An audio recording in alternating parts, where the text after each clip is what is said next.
So yesterday, we saw the vetting of a number of candidates. Thomas Nyarko was vetted for the position of Deputy Finance Minister, and Lydia Akanvariba was vetted for the position of Minister of State responsible for public sector reform. Here's a quick recap of what the two nominees had to say.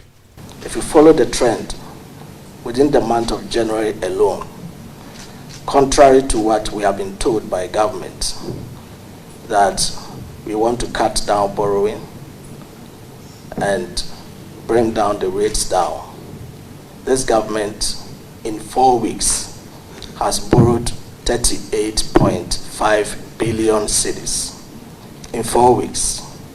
That is not a good sign to signal rates to come down. But that is not even the thrust of my question. If government decides to slow down on borrowing, which is to the contrary what is happening, how are you going to finance government expenditure if you decide to go against the current borrowing trends and lower the borrowing as you have indicated? How are you going to fund government expenditure? Mr. Chairman, I'm not too sure if the information he's given about the quantum of government borrowings is accurate. The briefings that I had indicated that we have borrowed on net basis far lower than what you are quoting, but we will have to interrogate that in due time. But Mr. Chairman, the question is asking how we are going to fund government programs. In fact, the minister stated these over here, and that is exactly what I will repeat, that we are going to aggressively pursue revenue generation, and we will cut expenditure. As for expenditure, we need to constrain it. Without that, there is no way we will be able to achieve our targets. And the way that the president has started, Honorable Achampo started by giving us some hints, by cutting down the number of ministers by about 24, is signaling that the government recognizes the challenges that we are in. And so everybody will then be whipped in line to follow suit. Mr. Chairman, public sector is simply that part of the economy that is controlled by government. It is institutions, service, and employees. The ills are so many. It ranges from lack of or limited resources, bureaucracies, political interference, and even resistance to these bureaucracies. Thank you. Can you follow up on that? Or yes, please, Chairman. So how do you plan to get these ills sorted out as minister if you are given the opportunity? Thank you very much. When given the opportunity, I will go by government policy, but to my own initiative, I will engage state and non-state actors. I will engage the various sectors of the public sector services. Even people just think that when you mention public sector, just about local government, the Constitution provides the public sector in Article 191. There are a list of them, from the judicial services even to the parliamentary services that we have. So for me, we are going to look at strengthening the institutional framework. We are going to look at how we can manage with our resources. We are going to see how we can leverage on technology to understand, or for people to understand, that technology can help us to do away with some of the corrupt practices. Thank you very much. If you go to a ministry and you are working with people, there must be performance, there must be appraisals. I want to see motivation and productivity. And you can't get productivity with administration. The two of them go together. So once we are interested in productivity, we should be able to reward people who are working well. And how do you reward people? You have to use appraisal system. You have to use monitoring and evaluation.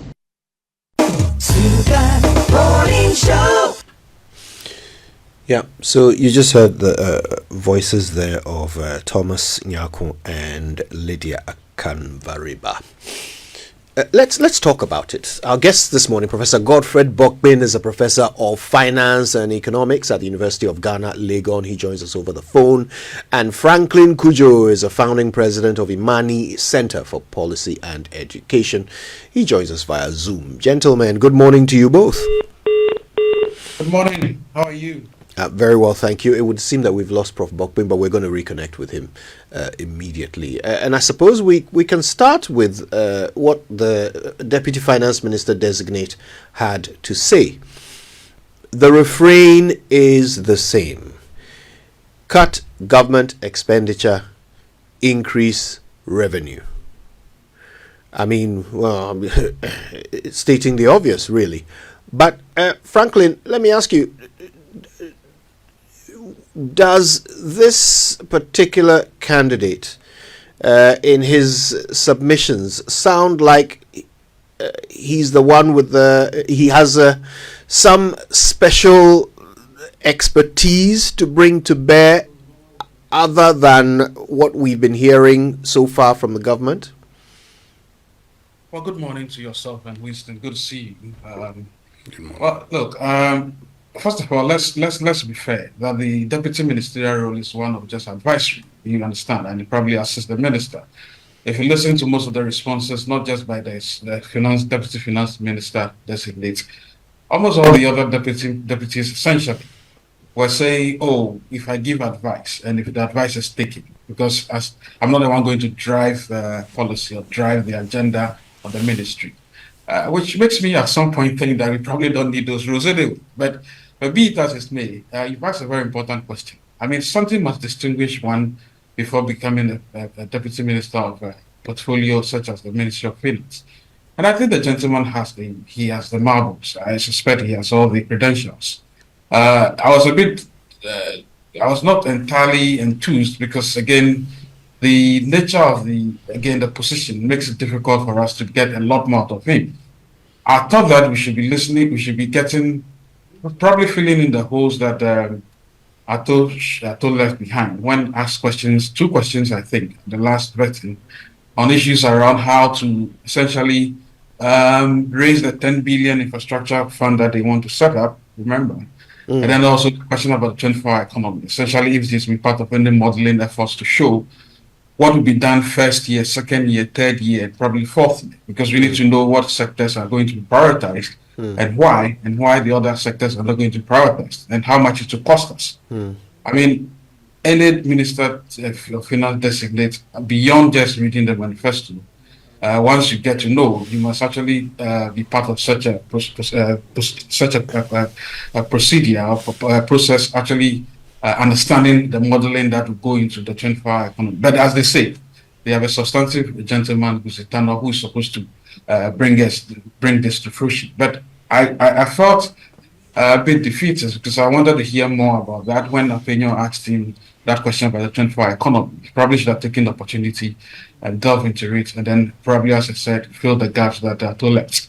The 10 billion infrastructure fund is curious because you see that dovetails into the conversation about setting debt limits for the parties or the government itself, and for making sure that the humongous debt we have, the debt iceberg if attracted so far, could be taught.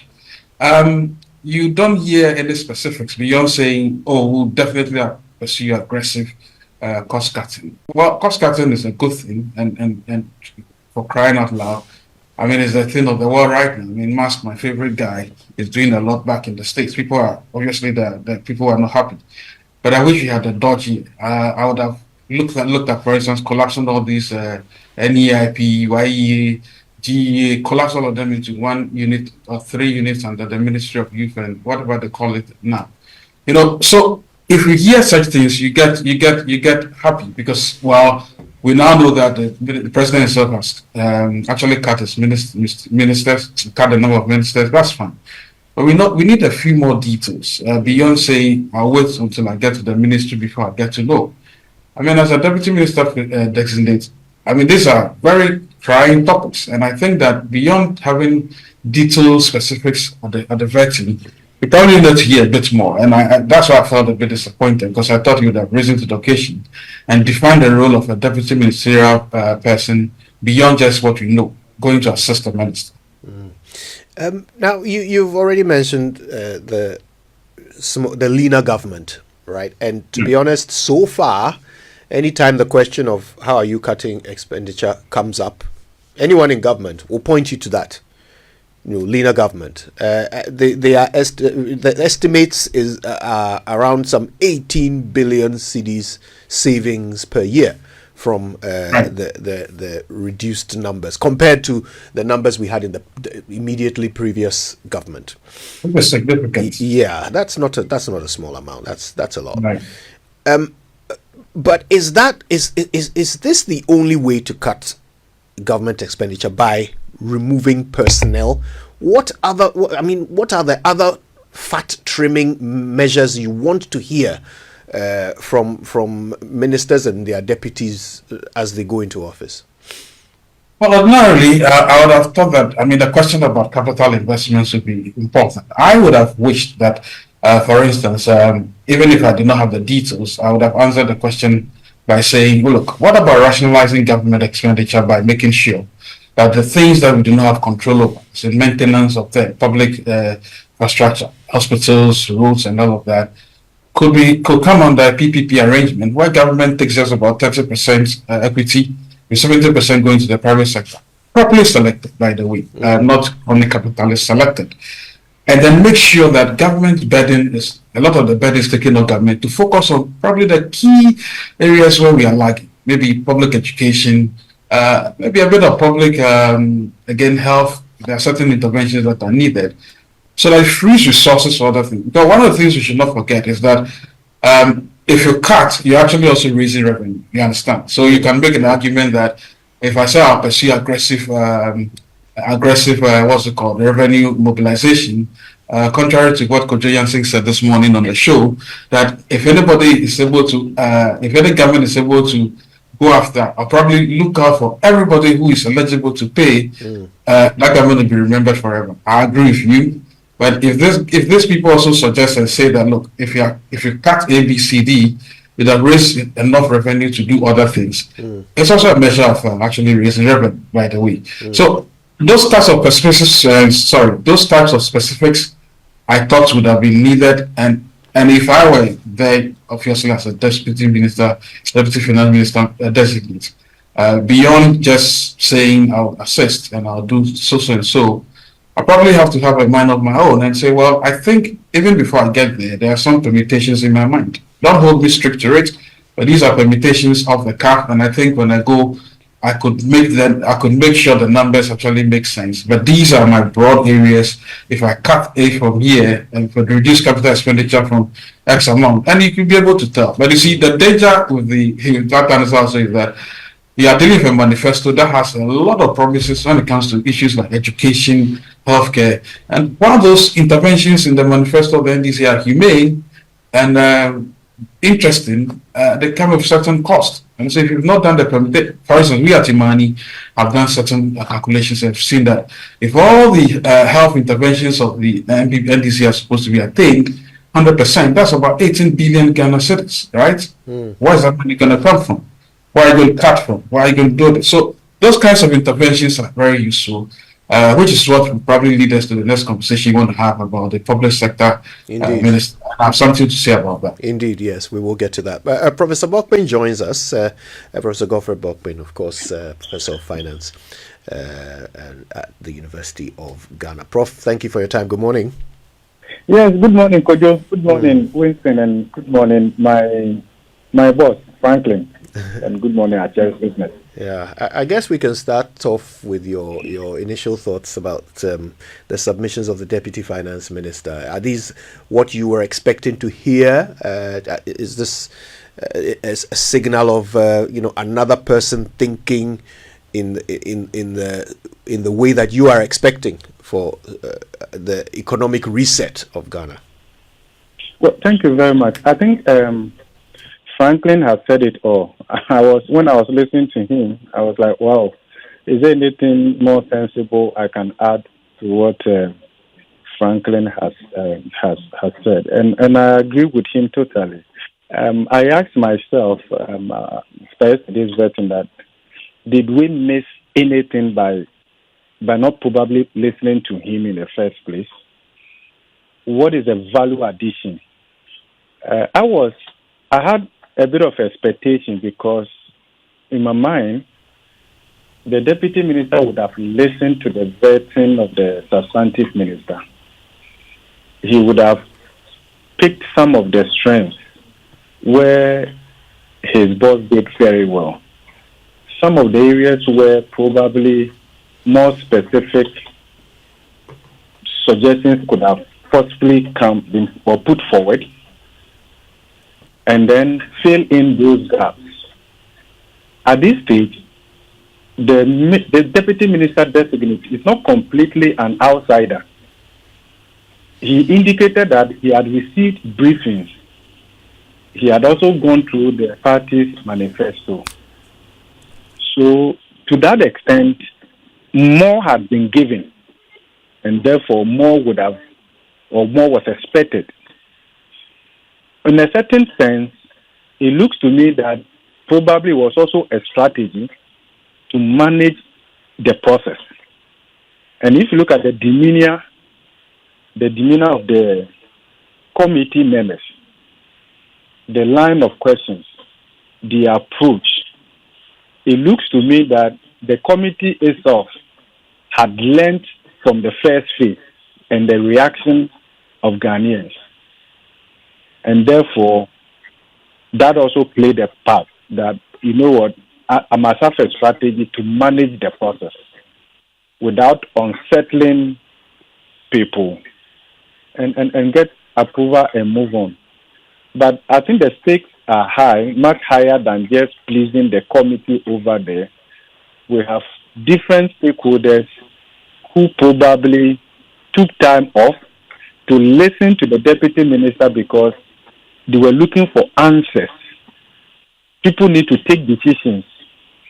So the fact that you're a deputy minister necessarily does not mean that you should not have a mind of your own. And to be able to hold your own in arguments or debates as you support the substantive minister. If all that you have to do is to refer out to what the substantive minister has said or what is in the manifesto, then probably, as Franklin said, then we could probably do away with that position. We could make some savings. But I want to believe that we may not be fair to him totally, looking at just what happened yesterday and probably what will happen when he's given the nod.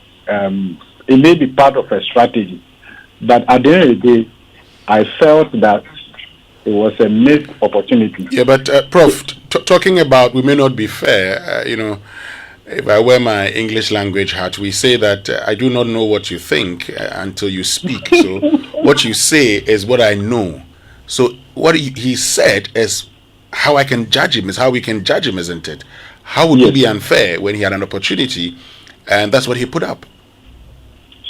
Yes, that's how I was saying that perhaps learning from what had happened during the first phase of the vetting, the reaction, and all of that probably was part of a strategy to manage this process. Of course, to probably finish before the minority leader shows up. Well, that was just by the way. Perhaps the little I know about him and the readings that I have done, he is a calm person, but also results focused. He may not have articulated that yesterday. He may not have exhibited that level of assertiveness. But I also believe that we can give him the benefit of the doubt. And I believe that it's just a matter of time. And let me link this over to government overall strategy so far. You will notice that even if you look at Bank of Ghana's summary of economic and financial data, key macroeconomic variables were not captured for the year end 2024 in terms of our fiscal stand. I believe that government is trying to be a bit conscious, get all the numbers, have a common position so that they'll be able to articulate that and avoid internal conflict with figures and all of that. I believe that we also might have played a role in all of it. So the deputy minister didn't want to commit in terms of certain suggestions. So you see broadly that the answers tend to be very general, something that the market knew already. But my fear is that it's just a matter of time and the market will probably see cracks. So, and that may affect the government. For now, the honeymoon is set of a regime change, something that the market was largely expecting. And that is why that regime change has immediately given birth to some confidence in government institutions. You can see that in the treasury bill market. That question was asked yesterday over subscription, which is also leading to the rates coming down. The deputy minister was put on in that regard. So I agree with you. I mean, I was just saying that, well, he may not have delivered consistent with our expectations, but I believe that he will learn from this and take advantage to be able to assert himself. There's nothing wrong, and it's not a case of you trying to assign your minister or so, but within your own space, having listened to the minister during the session, you want to be able to fill in the gap. You want to be able to tighten the loose ends, because at the end of the day, it's part of your role. So from that perspective, I felt that he could have done better. I was a bit disappointed. But like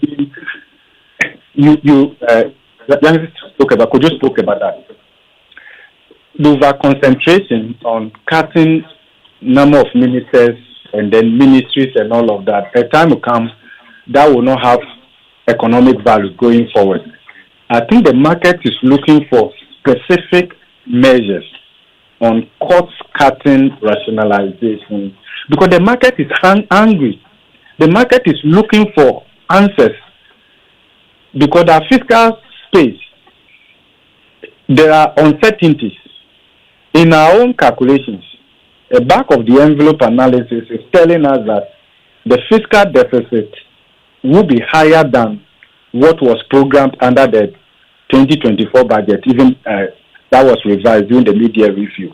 Probably we may be doing something more than 6.5% of GDP or so, and the primary surplus that is captured in the IMF third review publication probably will go into a deficit from that perspective, of course, because typically you see a lot of the fiscal indiscipline in election year showing up in the last 2-3 months. And sometimes the data may not come through until probably when the first budget is being presented and all of that. But if you see the numbers that are coming through and what we have at our end here, we have not been able to keep to the fiscal discipline we promised. We couldn't walk our talk. I have to make a quick clarification. I think earlier, Franklin, I mentioned a figure, which was the savings that we've made from the leaner government. There needs to be a correction. I was talking in billions. The figure is in millions, not billions. Yeah, that was my mistake. And it's actually closer to about 10 million Ghana cedis in total, from the reduction of ministers by about 20 odd, right? So yeah, it's about 10 million if we're sticking to just how much we were paying the individual ministers in the previous government. Then Cudjoe, if you add the ministry that had also gone down by a certain number, and then you look at it over the 4-year period, you are getting something in excess of 30 million. Okay. Because at the end of the 4 years, when it comes to the emolument, determination, and all of that. Then, of course, there are other perks that comes along that are not explicitly captured. Yeah. So if you put all of that together, yes, you realize that the savings will be going in excess of 30 million. 30 million, yeah. Thank you. It doesn't have to be that big. It's a concept. Yeah. And the point also is that we should not be over-emphasizing on this, but we should be linking this to general government approach to public service delivery. I think that is the next level we need to look at. But of course, we also require that going forward, the number of ministers comes down to below 40. Others are governing with 24, 31, and all of that. I mean, I'll get back to you, Prof, but I think you want to make a point, Franklin. Yes, come in. Yes, I think the figure is a bit higher than that. The ministerial cuts, as well as the ministerial, as in the bureaucracies themselves are set up, or the ministers and ministries themselves. The last calculation we did, if we added the Article 71 holders, the emoluments that are added at the end of the tenure, you are inching close to about 3 billion Ghana cedis. Really. I have seen Europe, but that's around 300 million, right? Oh yes, 300 million. 3 billion. I mean, 3 billion. Yes, 300 million. I mean, when I checked. No, 3 billion. Okay, so what I saw per annum was 300 million. But we'll come back to that. I'll get to Professor Bokpin because, Prof, you've talked about the need to cut down on expenditure, and the Deputy Finance Minister designate makes that point. In fact, he talks about how they are going to engage in revenue generation, increase revenue mobilization, and reduce expenditure. You know, this sounds like a cliche. I've heard it over and over and over again. Except that what happens is not what we hear all the time. What's going to change? What's likely to change, Prof? Well, that is why the market was looking for something beyond just this general statement. We want specifics. And I think it is from that point that we'll be able to hold them accountable. And probably that is where the escape is also found, right? That I don't want to be that specific at this stage so that I won't be asked to be accountable for that. But I think we are looking for specifics. And I think Franklin also spoke about something earlier, that we don't have the fiscal space for big ticket infrastructure consistent with their big push and the rest of them. I think going forward, probably, and I think the president has also mentioned that, and subsequently the Minister of Finance had also indicated that. And I have also seen, as part of the National Economic Forum, a whole team on infrastructure financing and all of that. I believe that the approach would be, how do we de-risk the public balance sheet? Okay, how do we take certain critical infrastructure off the government balance sheet as a way of de-risking that, so that we can offload that onto the private sector balance sheet that may be much more credit worthy than the government balance sheet that has been prepared. Then to that extent, we can look at our infrastructure and categorize them into economic, those that will be able to pay for themselves. We can de-risk the government balance sheet from that perspective through public-private arrangements, with government having a smaller stake in that, and then the private sector capital is leveraged to that extent. I think we can do that. Then the limited capex in terms of capital budgetary allocation that is made, we can then focus that on social infrastructure where it may not be that attractive to private sector because typically they may not be able to pay for themselves. So when it comes to economic infrastructure, rail, road, and the rest of them, I think we should be able to use that to de-risk the public balance sheet. So that is fair. The other bit that we need to look at, and I think the president also spoke about that, is if you look at the cases over the years, limited as they are, the real problem is the lack of value for money. And the fact that the procurement, in terms of all big government ticket transactions, are typically not done through competitive tendering.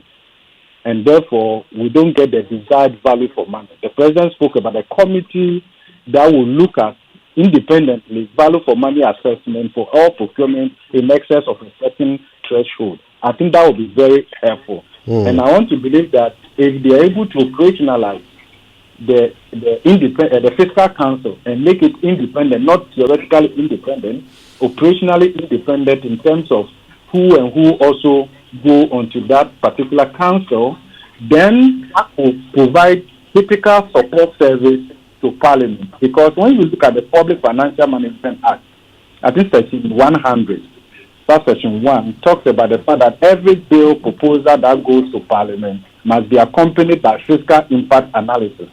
The question is whether Parliament has that capacity and that time to do that, even if it is done by the sector that is making the proposal or the bill, whether Parliament has the capacity to be able to evaluate that and analyze that going forward. It's not only just central government. If you look at the regulations 12, also talked about covered entities.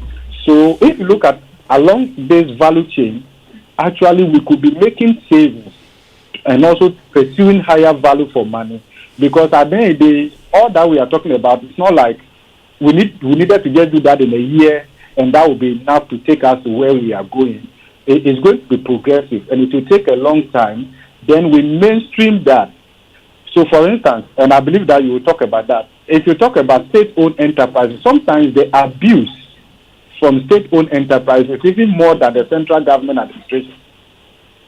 If you look at the staff strength, the growth in the staff strength of some of the state-owned enterprises is huge. And whether all of them have really job description, there's a need for them to be on the payroll and all of that is another thing that I think we should look at. And one of the things that I would suggest that there should be a staff audit across all state-owned enterprises, including Bank of Ghana. We have to be able to understand whether everybody on the payroll has a justification. There is a need, and there should be a plan for the next 5 years that should guide recruitment and all of that. Otherwise, what is going on right now is more of an abuse, and ultimately, it's the taxpayer that must come in to bail them out. Remember, the deputy minister was asked yesterday about the recapitalizing Bank of Ghana and whether the taxpayer should be called upon to recapitalize the central bank. These are critical issues that I believe that we should look at going forward. Right. We're talking to Professor Bokpin and Franklin Cudjoe. We're talking about yesterday's vetting, particularly the vetting of the Deputy Finance Minister designate and the Minister of State in charge of public sector reforms. We're talking to Franklin Cudjoe and Professor Bokpin about yesterday's vetting. And Franklin, if you don't mind, I'd like us to start with you on this one. First of all, let's look at the candidate. Okay, I mean, before we even debate how to reform our public sector, let's look at the candidate that President Mahama wants.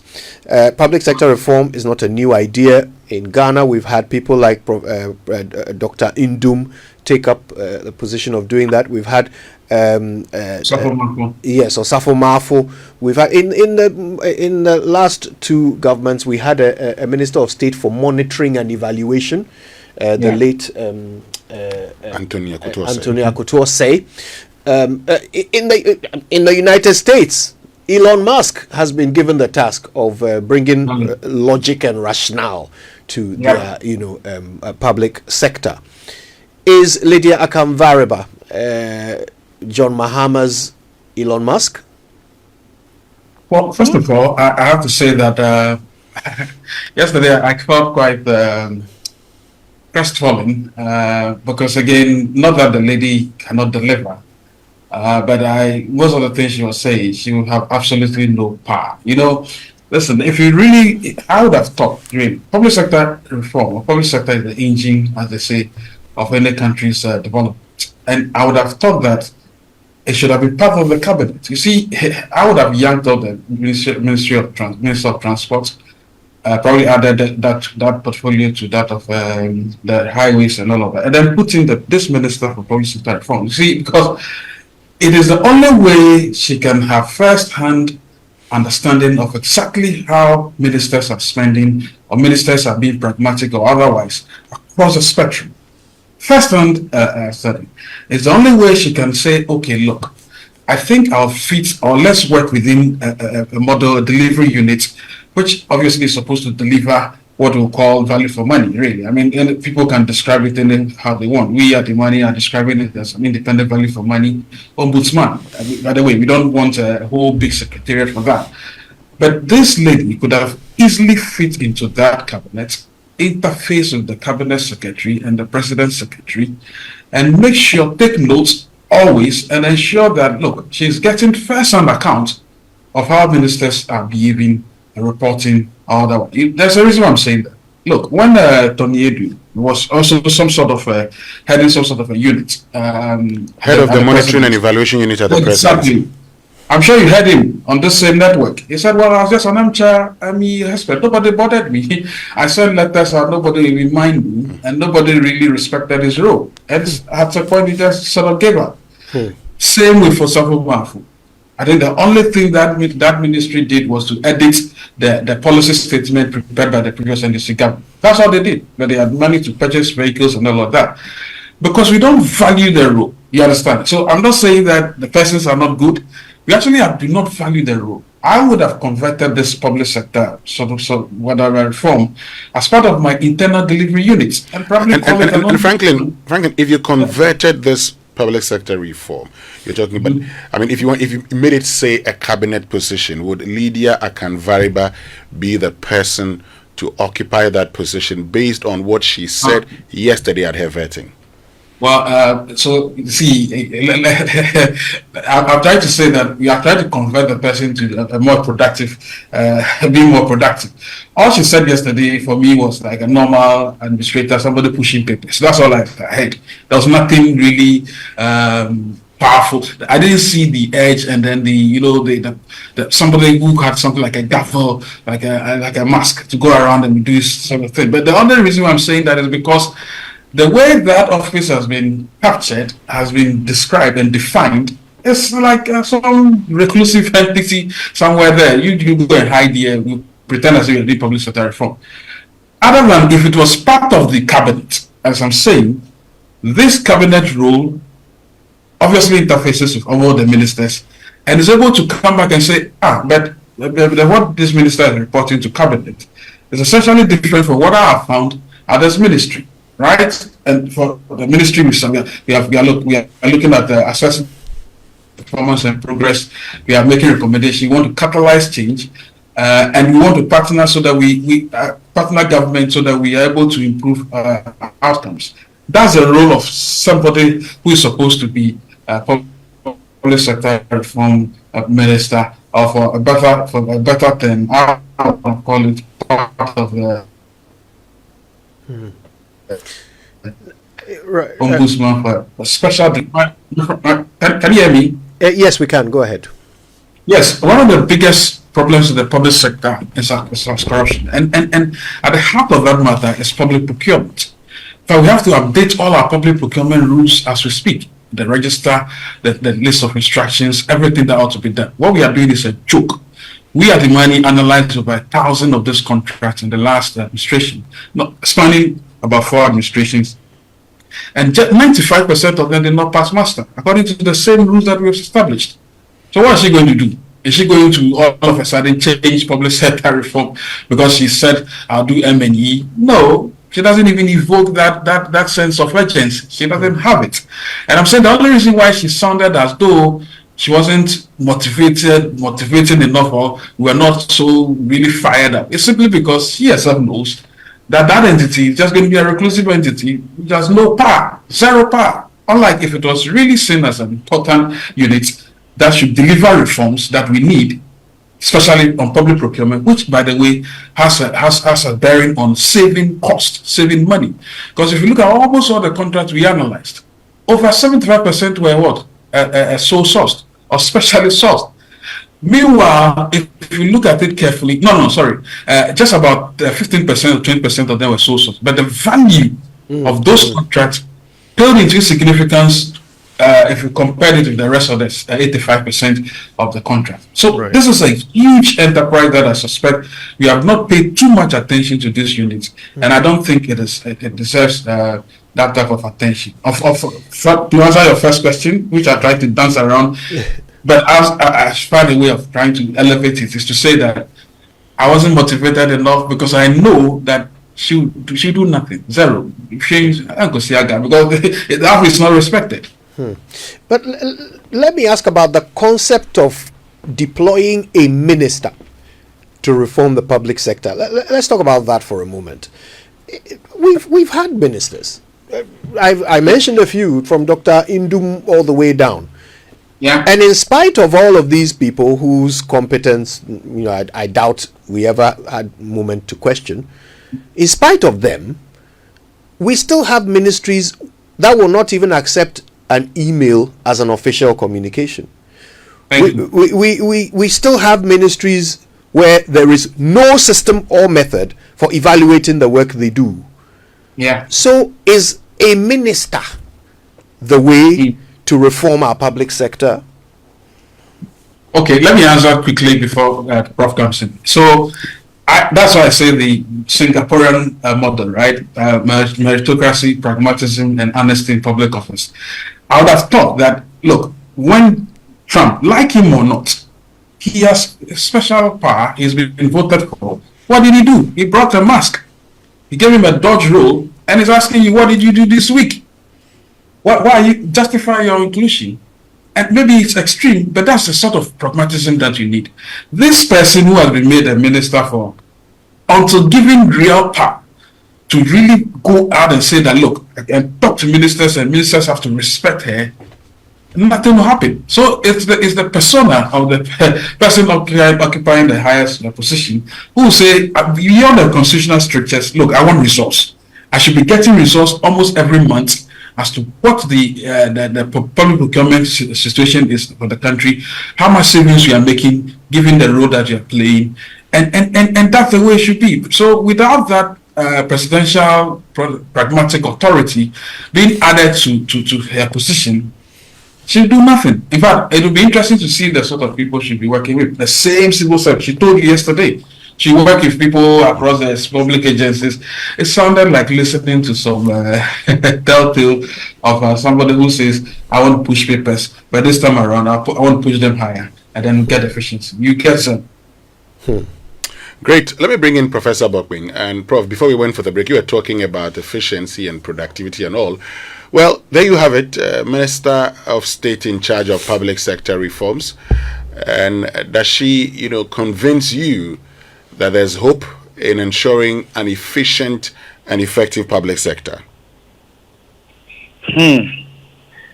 So I didn't, let me say this, and I will give her the benefit of the doubt. I didn't get the time to listen to her entirely, just a few sound bites here and there.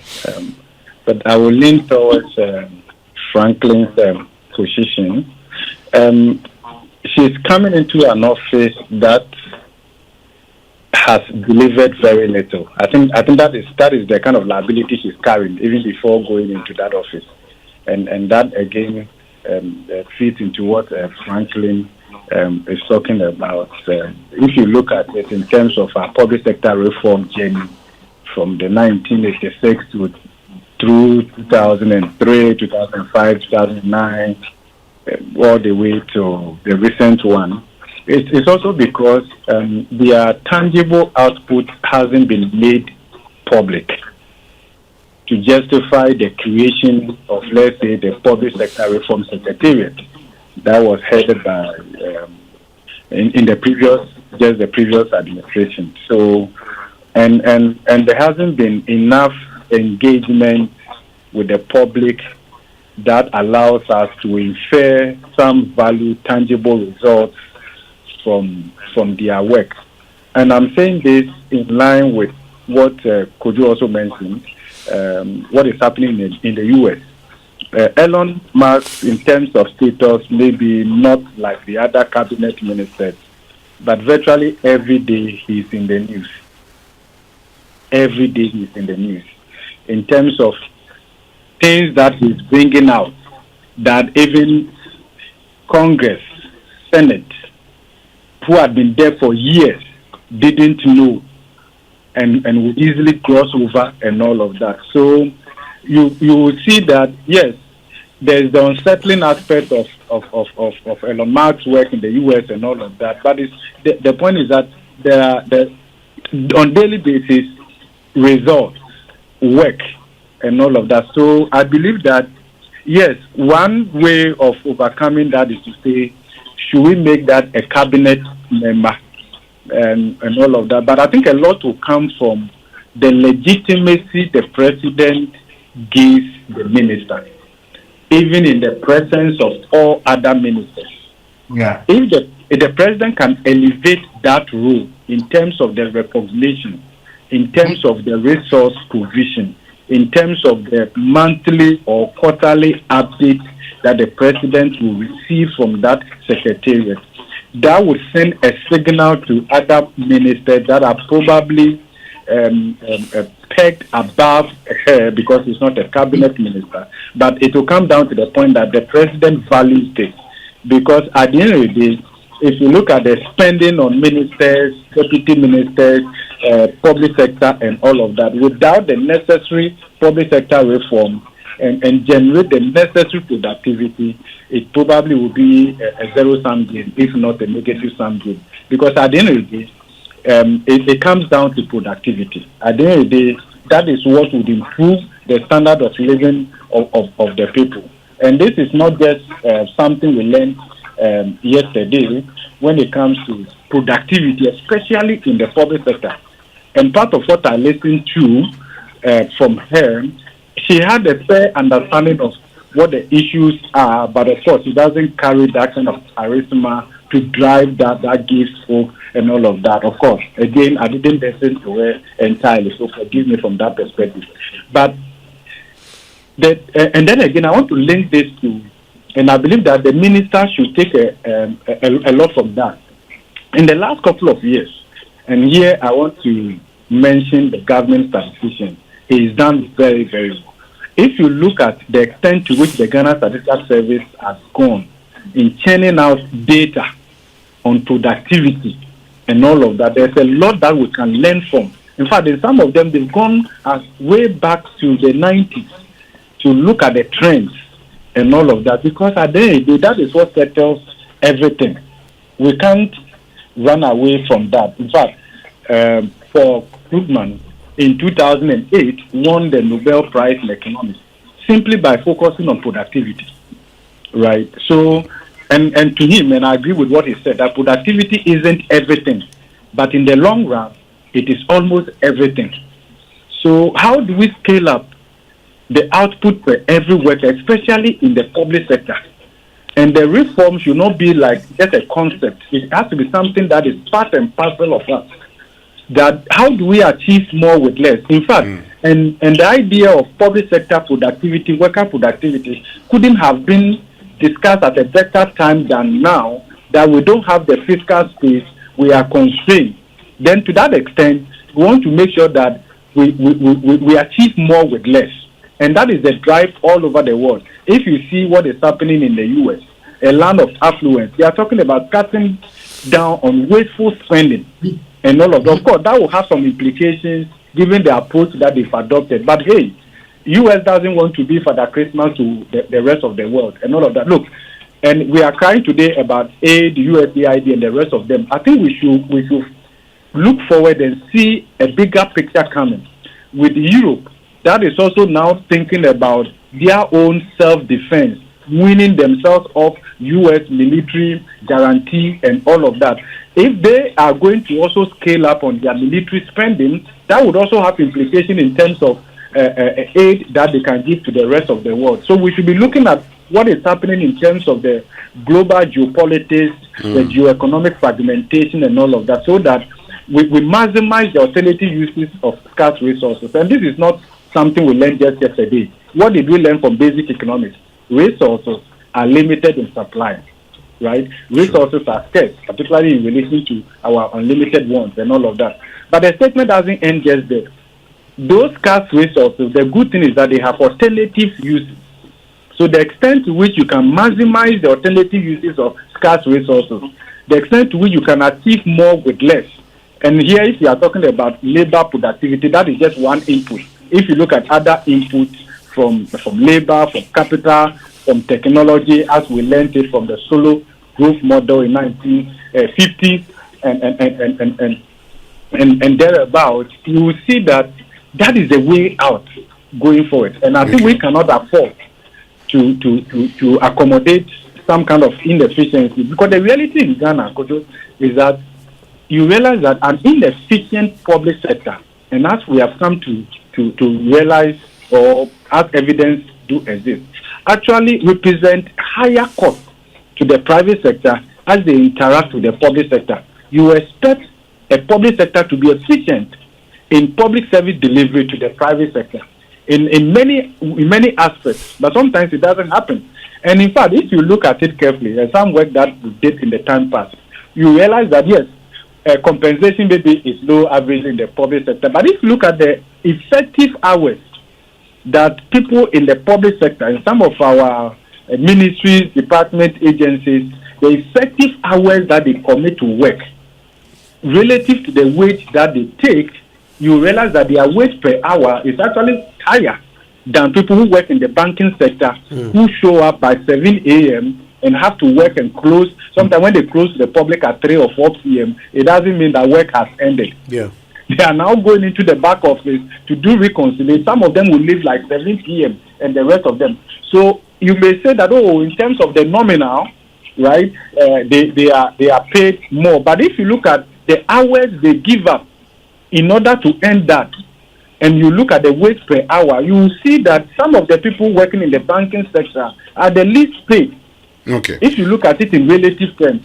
So I think that it's a call to action, and I want to believe that, but a lot will come from the president. A lot will come from the legitimacy that the president will give to the minister, especially in the congregation of all other ministers and all of that, and how the feedback, the report, whether monthly or whatever, that will come from the minister, and how that will feed into cabinet discussions and all of that, will give some level of prominence to that particular office. And as all other ministers begin to interact with her office, perhaps they give that level of recognition. Quickly, since you talk about, if you look at the number of hours bankers work and how much they're paid, we know that in other jurisdictions there are, hourly wages, so based on the number of hours you work, you know how much you're earning. Are you by this suggesting that Ghana should do so? Why aren't we doing that? The context will matter here. I think in the private sector, there has to be a compelling reason why you should have a presence on their payroll. There has to be an economic reason. There has to be a productivity reason. The same is not true for the public sector. In fact, if you look at the growth in the staff strength of some of the state-owned enterprises, the fact that those jobs are not advertised, but recruitment happen consistently and mostly through political lines and stuff like that, really, and whether they have job description, key performance indicators, and they are being tracked and reported on regularly, and that fits into management meetings and all of that, that aligns with the overall organizational objective or national objective. You can't find that in the public sector. You can't find that in the public sector. But in the private sector, it's not always the case. So that is where we have that main way and that entitlement that, yes, this is public sector and all of that. And sometimes the mode of recruitment and all of that are done in such a way that you are even afraid to demand performance from your subordinates because you don't know the triggers that would also pull going forward. Right. So perhaps we should be looking at context specific, but I believe that the time has come. We have data analysis from the Ghana Statistical Service. The government statistician has done quite well over the period, and he has actually transformed that sector, the Ghana Statistical Service, I must say, right? So we should be able to use that to inform policy implementation going forward. Some public sector organizations should be able to look at how efficient we are minute. Right. It would seem we've lost, but we're going to reconnect with Professor Bokpin. In the meantime, though, frankly, let me ask you this. I mean, let's assume, and let's be optimistic. Let's assume that Madam Akanvariba actually is successful, and she reforms our public sector, and all these inefficiencies are heavily reduced, and productivity is connected to wage and all of that. She actually yields results, and things change. The way we do things change. New systems are introduced. Looking at how we have politicized the public sector, most recent example being this whole hiring and firing merry-go-round. Looking at that, what is to prevent some future government from coming along, seeing whatever has been achieved and saying, well, that's how Mahama did it. We are also going to reform the reforms and then do something different. What is the guarantee that any changes will stick? Well, I'm happy you asked the question, and you suggested that, assuming something really happens with that office. I'm sure if it was very positive and publicly known, I think if a government comes along and does any other thing, people would say, oh no. Look, we have better days with the lady, this minister during Mohammed's second coming.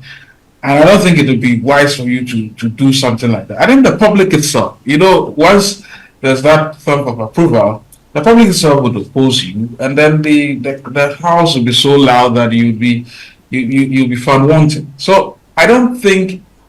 Well, I'm not saying nothing essentially will happen, but I'm just saying that even if it does and it's positive, it'll be difficult for another administration to come along and do something entirely different. But specific to the question regarding the sacking of people, and look, it's something that ought to stop at some point. I totally am not entirely for it, but I'm actually against those that are done, obviously with the intent to bloat the public sector. For that, those ones, especially when you know that there are no funds to pay for it. That's just unfair for the next administration. But otherwise, if we got a public sector reform minister who, in this lady, eventually becomes successful, and everybody applauds, and the government actually takes credit for it, it will be unwise for any successive government to be seen to be doing something untoward and totally in the other position, in the direct opposite position. So that's the answer, short answer I can give you. How much of this is really a matter of culture change? Some of the inefficiencies is just because we have a certain way of doing things and we're not willing to change. Yeah, but see, let's start from the president. He said he would do system ministers. Well, there's a social contract there. He's done it, right? You can quibble and say, he's likely to appoint technical persons along the way, whatever it is. But 60, he's done it. So there's a certain pragmatism that comes in breaking a certain type of culture. This culture of waste, nobody likes it, of course. Everybody enjoys the state's expense at their state expense, and so people will be happy. But if a president has shown the way by saying, I want to reduce, look, that's a significant statement, from over 120 to 80 to now 60, that's commendable. So it means that it can be done actually. So it takes pragmatism to do some of these things. So as for the culture change, I think, again, as I said, if the president found it interesting and elevated the position to the cabinet level, at least be at cabinet meetings or report properly and well-resourced, not by hiring so many people for the sector, but as I said, converting that into a proper delivery unit that interfaces with the secretary and the cabinet secretary. I believe strongly, and the KPIs that she sets out are respected, and she reports to them and actually interfaces with the public. You see, then she's able to come to the public and say, this month, this quarter, this is what we did. That would be real cultural change. It will affect it, and it will be very difficult for the next administration to say, "Oh, I'm changing it." Don't forget the last administration, they yanked on the M&E ministry, and then the next time they had power, because probably they didn't respect it. You understand? They never gave room. That MAE ministry was never respected. So I was surprised that the second time they just jumped it off. So it is important that we see these things, and they can be cultural impacting. There's nothing cultural about waste, about and again, as Professor Prof Bokpin mentioned about Elon Musk. Why? There's a culture in the States that they believe that they have to use money efficiently. I'm sure you've interfaced with most of these entities. They may have wastage, but clearly, if you interface with a lot of these international organizations, they swear on every dollar. I tell you, in our work, there are times you have to report and return money because you didn't properly use it well, or you didn't use it at all, or you use it in a way that they have to question you. You have to swear. They swear by the dollar, and we know that. It's a culture we have to keep. You understand? So, but Elon is there and is doing much more because he says, no. I may be the world's richest man, but I can see waste when I see it. Can we do something about it? And the president said, go on, Musk, go on and do it. That's the sort of pragmatism we need. The president has shown the way. He's started by cutting. I don't see why it should be a contract. It should be uncultural or un-Ghanaian to continue going further. Don't forget Bawumia promised 50. Right? So it's possible. And that is possible. Just like it wasn't possible for him. Maybe next time. Yeah. All right. Well, I want to say a big thank you to our guests. We've been hearing from Franklin Cudjoe, who's the founding president of Imani Africa, and of course from Professor Prof Bokpin, who is a professor of finance and economics at the University of Ghana. Thank you both for your time.